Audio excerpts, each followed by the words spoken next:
Okay, तो आपके cafe, आपकी बेकरी का यूएसपी प्रोडक्ट क्या है? सर सबसे यूएसपी हमारे प्रोडक्ट है कि मैंने कहीं से सुना था जो मुझे बहुत इंटरेस्टिंग और बहुत सही लाइन लगती है कि जब भी आप सर बहुत चैलेंजेस रहते हैं। आपको रॉ मटेरियल के सप्लायर ढूंढने में सबसे बड़ा चैलेंज आता है। और बिजनेस का मेरा सिंपल रूल है, हाइजीनिक खाना दो, अच्छे कॉम्पिटिटिव प्राइसेस में दो। मुझे एक होता है, एक आपको एक डायरेक्शन चाहिए होता है कुछ भी स्टार्ट करने के लिए। तो मुझे बिजनेस करना था, ये तो क्लियर था। डायरेक्शन मुझे मेरे फ्रेंड से मिल गया। तो मेरी सैलरी उस टाइम इन हैंड जो क्रेडिट होती थी वो थी लगभग 1,20,000 रुपये। तो मतलब कितना मुश्किल होता है इतनी अच्छी सैलरी को छोड़ के एक अपना बेकरी और कैफ़े ओपन करना? देन आई रियलाइज्ड कि business is the only path to success. जो एम्बिशंस है मेरे, वो फुलफिल सी एक लाइफ मिलती है। पता नहीं कितने 84 लाख कुछ योनियां बोलते हैं हमारे सनातन धर्म में। उसके बाद तो सब कुछ जो है वो इसी लाइफ में पूरा करना है।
तो नमस्ते दोस्तों, वेलकम टू अनदर एपिसोड।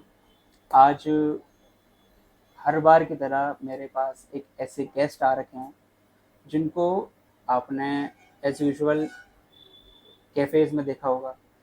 जो ऑडियंस मेरी अलीगढ़ से है, उन लोगों ने तो 100% देखा ही होगा। जो लोग नए हैं, वो आप उनको इंस्टाग्राम पर देख सकते हैं।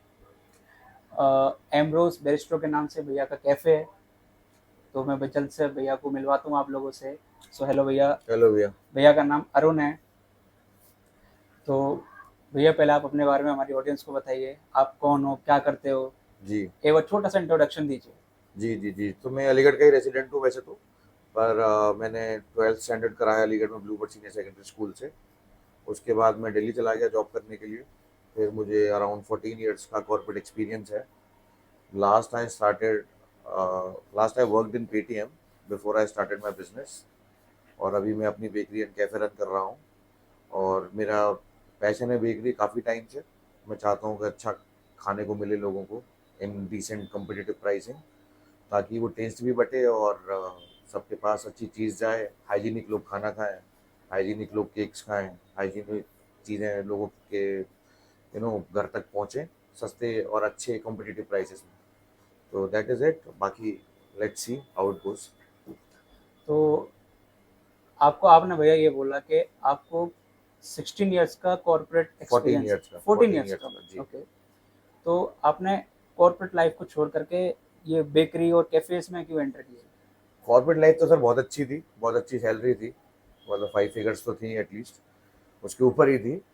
पर आई रियलाइज्ड वन थिंग कि मेरे को ना जो एम्बिशंस है मेरे, वो फुलफिल सी एक लाइफ मिलती है। पता नहीं कितने 84 लाख कुछ योनियां बोलते हैं हमारे सनातन धर्म में। उसके बाद तो सब कुछ जो है वो इसी लाइफ में पूरा करना है। जॉब बहुत अच्छी थी, डिसेंट थी, सब बहुत अच्छा चल रहा था, पर मेरे थोड़े एम्बिशन ज़्यादा थे। मुझे थोड़ा सा ज़्यादा कुछ बड़ा करना था। उसके लिए जो मैंने मोटिवेशनल वीडियोस वगैरह थोड़ा रेफर किया इंटरनेट पे, देन आई रियलाइज्ड कि business is the only path to success. जो मुझे अचीव करना था, जॉब से वो सब नहीं अचीव हो सकता था। तो इसलिए मैंने बिजनेस में स्टेप इन किया। और बिजनेस का मेरा सिंपल रूल है, हाइजीनिक खाना दो, अच्छे कॉम्पिटिटिव प्राइसेस में दो, और अच्छी बैठने की जगह दे दो, अच्छा एम्बियंस दो। तो उन तीनों पे फोकस काम करता हूँ, तरीके से काम करता हूँ। और यही मेरी छोटी सी स्ट्रैटेजी है अपना तो आगे बढ़ने भैया के लिए। आपने जब क्वाइट किया अपना कॉर्पोरेट लाइफ, तो जी। आपकी सैलरी क्या थी उस समय पर? तो मेरी सैलरी उस टाइम इन हैंड जो क्रेडिट होती थी वो थी लगभग 1,20,000 रुपये। मतलब आपने 1,20,000 पर मंथ को छोड़ के। हाँ, ये मेरी इन हैंड सैलरी थी। 26,000 रुपये टैक्स कटता था मेरा महीने का, इनकम टैक्स। ओके। जी। कटने के पच्चीस बाद छब्बीस हजार ये लगभग, हाँ। 26,000 कटने के बाद थी इन हैंड जी जी, इन हैंड सैलरी थी ये मेरी। 1,20,000 रुपये। 18 लाख पर एनएम का पैकेज था मेरा। ओके। जी। तो मतलब कितना मुश्किल होता है इतनी अच्छी सैलरी को छोड़ के एक अपना बेकरी और कैफे ओपन करना? देखिए, रियल लाइफ में मुश्किल तो होता है सर, क्योंकि आपका एक लाइफस्टाइल चल रहा होता है, आपकी एक अर्निंग के हिसाब से आपके मंथली एक्सपेंसेस आपके सेट होते हैं कि आपको क्या क्या एक्सपेंसेस करने हैं, और वो अर्निंग आपकी आनी बंद हो जाए ऑल ऑफ अ सडन तो, क्योंकि नया बिजनेस आप कोई भी स्टार्ट करते हो तो आपको पहले मंथ से तो इनकमिंग आनी स्टार्ट होती नहीं है, आपको लगाना होता है स्टार्टिंग में। तो प्रॉब्लम आती हैं, बट हाँ, with grace of God and support of my family, my wife, सब चीज़ें सूटेबल हैं, अभी सेटल्ड हैं, और मेरे पेरेंट्स मुझे बहुत सपोर्ट कर रहे हैं। इनफैक्ट मेरी दादी मुझे बहुत सपोर्ट कर रही हैं। ओके। और for that matter, to be very honest, मेरी दादी और मेरे फादर का डेबिट कार्ड मेरे पास ही रहता है परमानेंट, ताकि मुझे कोई ज़रूरत हो ओके। तो मुझे ऐसा ना फील हो कि मुझे पैसे मांगने पड़ रहे हैं, या मतलब उनको सिर्फ ये लगता है कि हमारा बच्चा डिमोटिवेटेड फील ना करे, कि अब इसको लगे कि पहले इतना खर्च करता था अब मांग मांग के करना पड़ रहा है। तो उन्होंने अपने कार्ड ही मुझे दे रखे हैं पूरे के पूरे, कि जब जो जरूरत हो निकाल लो। तो अगर आपकी फैमिली का सपोर्ट है, बैकिंग है, तो बिजनेस क्योंकि टाइम लेता है तो you need time to sustain, और अगर आपकी फैमिली सपोर्ट करेगी then for sure you will succeed.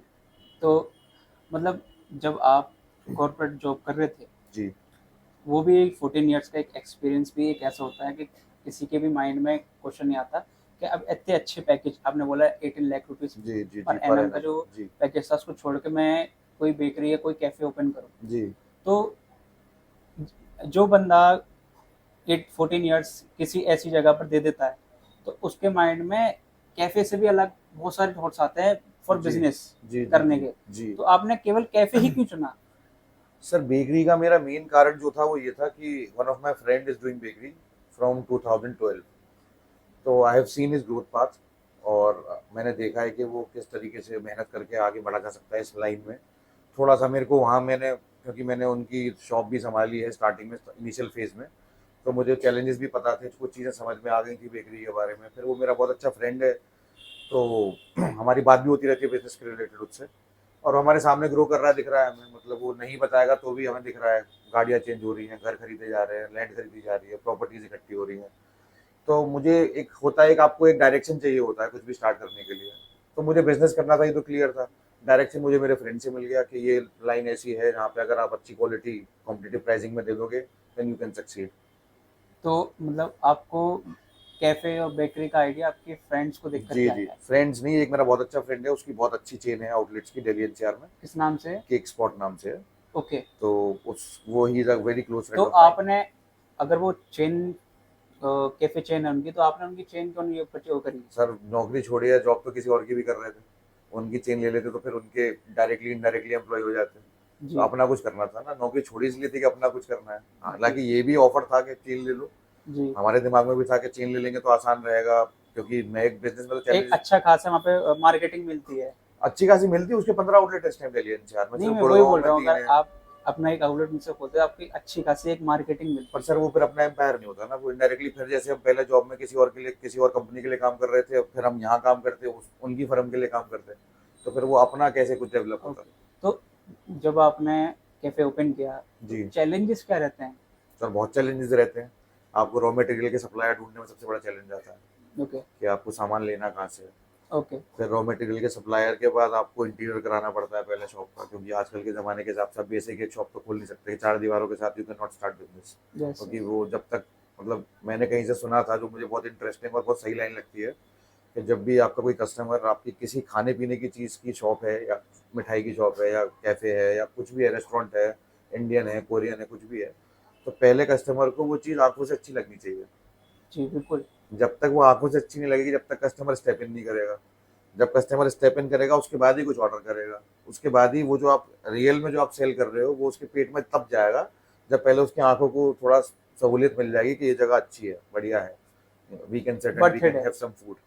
तो इसलिए पहले इंटीरियर में बहुत पैसा खर्च होता है, फिर उसके बाद रॉ मटेरियल, फिर आपको कन्फेक्शनरी का भी सामान रखना पड़ता है, डेकोरेशन का सामान रखना पड़ता है, क्योंकि अब आप बेकरी खोल रहे हो, सिर्फ केक तो बिकेंगे नहीं आपके, जी बिल्कुल। किसी का बर्थडे होगा तो उसको डेकोरेशन का सामान भी चाहिए, कैंडल्स भी चाहिए, बैनर्स भी चाहिए, फॉइल पेपर्स भी चाहिए, तो बहुत चीज़ें होती हैं। उसके वेंडर्स ढूंढने में थोड़ा चैलेंज आता है।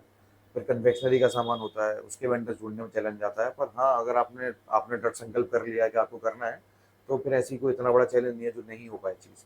हर चीज़ का रास्ता निकलता है, आपको हंट करना पड़ता है सड़क पे उतर के। आप अपना एसी केबिन में, एसी रूम में या एसी अपने प्रमाइसेस में बैठ के you can not do anything. You have to step out in this scorching heat, और उसके बाद ही आपको कुछ रिजल्ट मिलेगा। ओके, तो आपके कैफ़े, आपके बेकरी का यूएसपी प्रोडक्ट क्या है? सर, सबसे यूएसपी हमारे प्रोडक्ट हैं कि हमारी बेकरी की अपनी मैन्युफैक्चरिंग है पूरी। ओके, हम अपने केक्स के भी जो स्पंजेस होते हैं वो खुद बनाते हैं। हमारे ओके। बर्गर बन्स अपने हैं। अच्छा, कुछ लोग जो स्पंजेस नहीं जानते उसको क्या बोलते हैं, आप ये बता दीजिए। स्पंज जो आप केक खाते हैं, तो केक में जो नीचे वाला जो पार्ट होता है, क्रीम के नीचे जो होता है, उसको स्पंज बोलते हैं। ओके, तो उसके अलावा बेकरी के सारे आइटम्स हैं, कुकीज़ हैं, रस्क हैं, फैन है, बर्गर्स हैं, पाव हैं, पिज़्ज़ा बेसेस हैं, कुलचे हैं। ये सब हमारी अपनी मैन्युफैक्चरिंग है। सारी एगलेस है, 100% एगलेस है। ओके, तो ये सब आप खुद मैन्युफैक्चर ये सब करते हो? खुद मैन्युफैक्चर कुकीज़ करते हैं। वगैरह ये सब? सब हमारी मैन्युफैक्चरिंग है। ओके, सब एगलेस है, 100% एगलेस है। और मशीन से इकट्ठी करनी पड़ती हैं। मशीन्स के लिए आपको वेंडर ढूंढने पड़ते हैं, आपको सेलेक्ट करना पड़ता है कि किसकी मशीन बढ़िया रहेगी। फिर उसके बाद किसकी सर्विस अच्छी है, क्योंकि मशीन खरीदना तो आसान है, वन टाइम पेमेंट है, पर उस मशीन को आपको चलाना तो बहुत लंबा है। तो अगर आप किसी ऐसे बंदे से ले लो कि मशीन जो सर्विस ही नहीं देगा या अच्छे से सर्विस नहीं दे पाएगा, तो आपकी मशीनें नहीं चलेंगी, फिर आपकी तो प्रोडक्शन भैया हैम्पर होगी। जैसे आपने बोला कि जब मैं आपने कैफ़े स्टार्ट किया तो आपके चाइनीज़ गेस्ट आए, काफ़ी सारे आए थे। तो मतलब उस समय मेरा माइंडसेट क्या रहता है कि अगर ये बंदा मेरे को अपना प्रोडक्ट नहीं दे रहा है या मेरे को इससे वर्क नहीं हो पा रहा है, तो मैं जी, किस तरीके से हर उसको चीज़ का ऑल्टरनेट है सर। हर ओके, चीज़ का ऑल्टरनेट है। कोई मोनोपोली नहीं है आज की डेट में मार्केट में कि अगर एक एक्स वाई जेड चीज़ एबीसी दुकानदार के पास है, उसी के पास मिलेगी। आप थोड़ा सा अपना ब्रेन का यूज़ करें, थोड़ा अपने कॉन्टैक्ट्स का यूज़ करें। बाकी ये बहुत अच्छी डिवाइस है हमारे पास, इसका यूज़ करें। गूगल पे सब मिलता है, आपको हर चीज़ का ऑल्टरनेट मिलेगा। कोई मोनोपोली नहीं है किसी की भी आज की डेट में, आपको सब मिलेगा। यहाँ से नहीं मिलेगा कहीं और से मिलेगा, वहाँ से नहीं मिलेगा कहीं और से मिलेगा, और सब तो जो अवेलेबल है। जितना टाइम लगता है उसको कैसे टैकल किया जाता है? टाइम तो सर, जो टाइम लगता है किसी हर चीज़ को इकट्ठा करने जी जी में, जी जी जी जोड़ने में, जी जी फॉर जी एग्जांपल आपने कैफ़े रन कर रहे हो, तो जो जी आप वर्कर जो आपके लगे हुए हैं, मैं पूरा पर देख पा रहा हूँ यहाँ से वहाँ तक, जी। तो इनको इकट्ठा करने में, लोगों को जॉब प्रोवाइड कराने के लिए, आपके काम करवाने के लिए, उसमें क्या चीज़ आती है? सर, ये तो सारी चीज़ें आपको शॉप ओपनिंग से पहले इकट्ठी करनी पड़ती हैं, क्योंकि आप रॉ मटेरियल के बिना शॉप ओपनिंग कर रहे हो तो फिर आपकी सेल ही नहीं होगी। आपके पास सामान ही नहीं होगा तो आप बेचोगे क्या? रही बात वर्कर्स की, तो ये भी आपको ओपनिंग से पहले रखने कितना पड़ेंगे। टाइम पहले रखने पड़ते हैं? आपको स्टार्ट मेरे हिसाब से तो ढूंढने कम से कम 20 दिन पहले कर देने चाहिए, ताकि 5 दिन की, 10 दिन की, 15 दिन की सैलरी इनको एक्स्ट्रा देनी पड़े तो कोई दिक्कत नहीं है, पर आपके पास एम्पल मैन पावर होनी चाहिए बिफोर यू स्टार्ट। क्योंकि आपकी ओपनिंग डेट आ रही है, आप सोच रहे हो उसी डेट को आप वर्कर्स हायर करोगे, तो आपको हो सकता है ना मिले। 10 दिन, 5 दिन आपको बिना और वर्कर के काम क्या चलाना क्या पड़े। क्वालिटीज़ देखनी पड़ती है वर्कर को हायर करते वक्त? सर, वर्कर्स को हायर करते वक्त सबसे इंपॉर्टेंट क्वालिटी तो ये है कि देखिए, लॉयल्टी तो बहुत मुश्किल है आजकल ढूंढना, क्योंकि वो भी आपके पास भी कहीं से छोड़ के जा रहे हैं, क्योंकि फ्रेशर तो आप भी नहीं रखोगे, क्योंकि वो बिल्कुल बिल्कुल। फिनिशिंग नहीं आएगी काम में। पर ये है कि उनको खुश रखा जाए जितना रख सकते हो आप। उनको बेसिक प्रॉब्लम होती है पैसों की, एडवांस की। उनके घर में सैलरी ज़्यादा होती नहीं है, मैक्सिमम बच्चे सब बाहर के होते हैं, तो घरों में प्रॉब्लम्स होती हैं। किसी के फादर की तबीयत खराब है, किसी की बहन की शादी है। तो मैं ये नहीं कह रहा कि आप पूरी बहन की शादी स्पॉन्सर कर दो, पर जो बेस्ट पॉसिबल हो सके, जो बंदे को भी लगे कि यार इससे ज़्यादा मेरा ओनर मेरे लिए नहीं कर सकता, उस लेवल तक आप जाओ और सबका सपोर्ट करो, ताकि अगर आप एक्सपेक्ट कर रहे हो कि वो आपको सपोर्ट करें आपके काम में, तो कहीं ना कहीं थोड़ा बहुत आपको भी करना पड़ेगा उनके काम में, तभी वो लॉयल्टी जगेगी, तभी वो अच्छे से काम कर पाएंगे। तो एक आइडियली एक कैफ़े ओपन करने के लिए, अगर आज की डेट में कोई बंदा ओपन करना चाहे, तो उसको कितना रुपए का बैकअप लेके चलना पड़ेगा?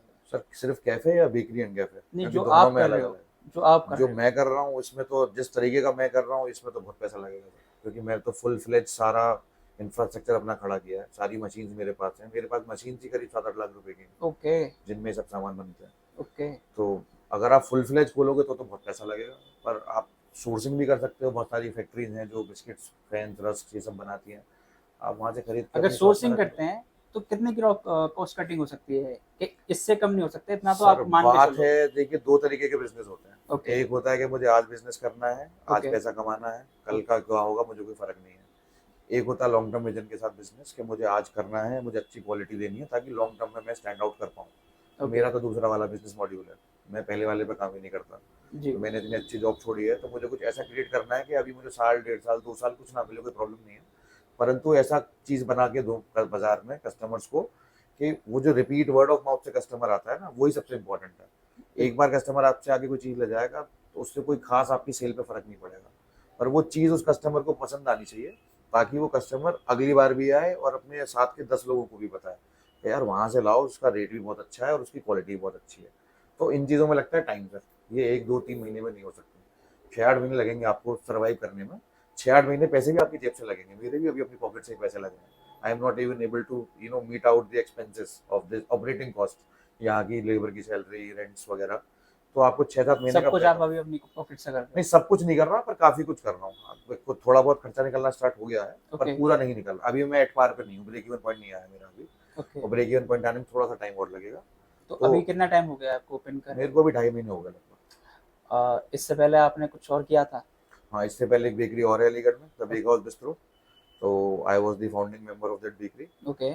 और उसमें वो पार्टनरशिप में थी वो फर्म। ओके। तो समहाउ पार्टनरशिप में नहीं वर्कआउट कर पाई। क्या रीज़न रहा होगा? रीजन तो सर मेंटल, वही अप्रोच थोड़ी डिफरेंट होती है लोगों की, वही रीजन रहता है। नहीं, अगर मैं ये समझना चाहता हूँ कि अगर आपने बोला आप फाउंडर थे उस। फाउंडिंग मेंबर था, मतलब ओके। मैंने बेक हाउस बिस्ट्रो के लिए अपनी जॉब छोड़ी थी। ये तो मैंने इसलिए स्टार्ट किया क्योंकि मैंने फिर बेक हाउस बिस्ट्रो भी छोड़ दिया बाद में, इसलिए मैंने फिर तो नया स्टार्ट मतलब किया। कितना मुश्किल रहता है वो टाइम को महसूस करना कि आपने किसी कैफ़े के लिए प्रॉपर अपनी जॉब छोड़ी, उसमें वर्क भी किया, फिर उसके हम्म। बाद आपको एक तरीके से आउट कर दिया ना, नहीं नहीं, या आउट कर दिया तो, आप अलग खुद हो गए? हाँ आउट कर दिया तो my sounding like a wrong term, मतलब इट वाज माय डिसीजन कि हमारे दिमाग नहीं मैच हो रहे थे। उनकी अप्रोच थोड़ी अलग थी, मेरी अप्रोच थोड़ी अलग थी, तो इट्स बेटर, हम बचपन के दोस्त थे, स्कूल फ्रेंड्स हैं हम। ओके। तो मैंने सोचा कि before things get worse one should move out. तो आई आस्क्ड हिम कि either you run it or I will run it. तो he said I will run it. मैं कहा ठीक है, आप रन कर लो। Then I had my dues clear और मैं मूव आउट हो गया वहाँ से, फिर मैंने ये नया स्टार्ट कर लिया। और मुश्किल तो सर होता है, आप 14 साल की जॉब छोड़ के आओ और कुछ चीज़ बनाओ और फिर आपको छोड़नी पड़े, किसी भी कारण से छोड़नी पड़े, तो दर्द तो होता है। I am human being, machine तो होनी है, मैं जी मेरे अंदर बिल्कुल। इमोशंस नहीं है। तो थोड़ा बहुत दर्द हुआ था, बट हाँ, now I am happy, I started something on my own. अब मुझे किसी का कोई रोक अच्छा, टोक अभी नहीं है। आपको कितना टाइम हो गया ये ओपन करे हुए? ये वाला 2.5 महीने हो गए सर। ये 2.5 महीने हो गया। अभी जी। आपको कितने परसेंट रिकवर हो पा रहा है आपका पैसा? Recover as in total investment से आप पूछ रहे हो या मंथली एक्सपेंसेस पूछ रहे हो आप? मंथली से। मंथली एक्सपेंसेस से आप मान के चलो लगभग लगभग परसेंट में बता दो आप मेरे को। 70 के आसपास रिकवर हुआ, 30% अभी खर्च जा रहा ओके, मतलब अभी मंथली एक्सपेंस में 70% रिकवर हो है। जाता है 70% जो रिकवर हो कस्टमर प्रोडक्ट आपसे परचेज जाता है, जो करते हैं। सेल है मेरी और जो मेरे एक्सपेंसेस हैं, तो उसमें मेरे एक्सपेंसेस का 70% करीब मीट आउट हो जाता है। 30% अभी भी थर्टी रह रहा है। परसेंट अभी जेब से जा रहा तो उसके according I guess 6 months to 7 months में ये चीज़ है। प्रॉपर हो दो जाएगी। महीने 2 महीने आप अभी ऑफ प्रॉफिट में आ सीजन, बेकरी जाओगे। का भी सीजन होता है sir, let me tell you. Okay. Bakery का भी सीजन होता है, अगस्त से स्टार्ट होता है बेकरी का सीजन। कितना टाइम रहता है? ये चलता है फिर फरवरी तक, वैलेंटाइन डे तक। ओके। तो अगस्त सितंबर में स्टार्ट होता है और फिर ये फेब तक चलता है। लेकिन आपका सच कैफे भी है साथ में? तो अभी मेरी बेकरी नहीं चल रही ना उस लेवल की। अभी बर्थडेज लोगों के अब अगस्त के बाद स्टार्ट होते हैं पड़ने। ओके। तो बर्थडे, एनिवर्सरी, शादियों का सीजन भी वही होता है, नवंबर दिसंबर। तो ओके। सेल उसी, इसलिए उसको सीजन बोला जाता है क्योंकि उस टाइम पे शादियां ज्यादा होती हैं, तो एनिवर्सरी ज्यादा